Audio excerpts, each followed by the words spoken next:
Então, até que nada mais importe, eu tinha acabado de fazer um jejum de 21 dias, de 1º a 21 de janeiro, eu tinha começado o ano dizendo 2008 vai ser o ano da busca. Eu estava lendo a Bíblia como eu nunca tinha feito, eu cheguei a ler no mês 2 vezes a Bíblia. Eu li uma vez em 9 dias. Uau. Eu estava assim, cara, vou orar como eu nunca orei, tava tudo como eu nunca fiz. E aí Deus me confrontou nesse dia. A gente estava uma reunião de líderes, alguém pediu para cantar uma canção, passou a mão no violão, porque a gente só fazia uma oração e entrava na palavra. Era durante a semana, a reunião tinha que ser curta. Então não era um culto, não tinha oferta, não tinha adoração, era só treinamento. O alinhamento doutrinário, alinhamento da visão, encorajamento para a nossa liderança. A igreja não tinha, acho que, 3 anos ainda. Então, nem o grupo era grande nosso de líderes. Mas o cara passou a mão no violão, me olhou, fez uma cara assim, tipo, uma só, pelo amor de Deus. Aí eu, com a cara feia, eu fiz uma só, não cante mais do que uma. E ele começou a dedilhar o violão e cantar a canção do Marcos Witt, Eu Te Busco, Te Anelo, Te Necessito. Meu amigo, até hoje nós estamos tentando entender o que aconteceu. Eu brinquei, alguém lá no céu apertou o botão que ativa o modo glória. Cara, a glória de Deus encheu aquela sala. Eu não me lembro de nada igual, nem antes nem depois, na minha vida. Talvez a percepção dos outros não foi igual à minha, né? Mas para mim foi um momento único. Num instante, assim, nem se tivesse sido ensaiado, coreografado, todo mundo começou a ajoelhar, prostrar e chorar. Foi assim, com todo mundo, cara. Pegou geral. Uau.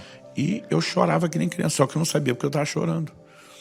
E eu comecei a tentar entender. O Espírito Santo me ajuda a entender o que é que o Senhor está fazendo, o que é que o Senhor está fazendo. E o Espírito Santo falou, estou chamando vocês a um lugar de arrependimento profundo. Eu falei, faz sentido esse choro com arrependimento, mas arrepender do quê? Eu sou de uma época que os amigos dos pais vinham visitar, na hora de ir embora, diziam desculpa qualquer coisa. Eu achava ridículo qualquer coisa. Se tem alguma coisa para pedir desculpa, peça por aquilo, e não por qualquer coisa.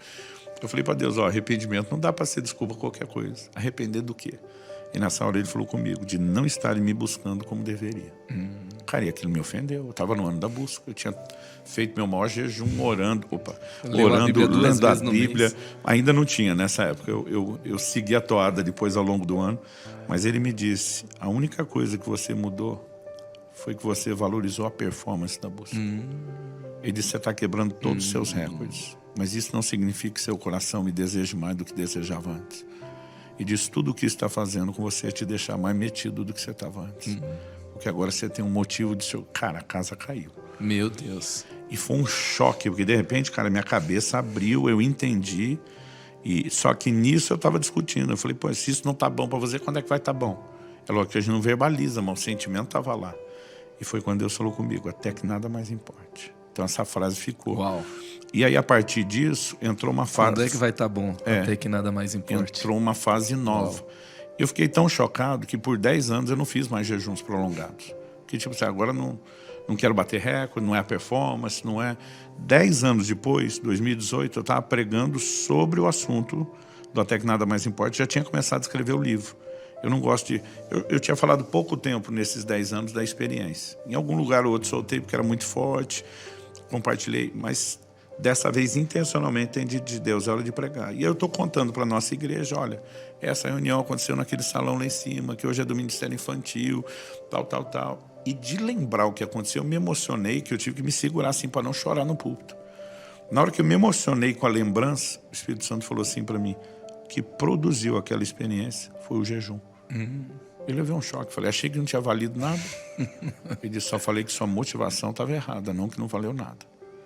E aí como a gente vai a extremo? 10 anos sem jejum prolongado, porque eu tinha entendido aquilo de uma forma errada. Naquela hora, em cima do púlpito, eu entendi que Deus agora estava me chamando para um jejum de 40 dias. Ali, eu não sei te explicar. Não, pastor, você ouviu algo? Não, mas naquele instante eu entendi. Agora, com a mentalidade correta, você vai fazer um de 40 nada. E depois do primeiro você perde o medo e pega o gosto. Uau! E aí eu comecei a crescer um pouco mais no jejum prolongado, e essa é a razão de ter escrito agora um livro sobre isso.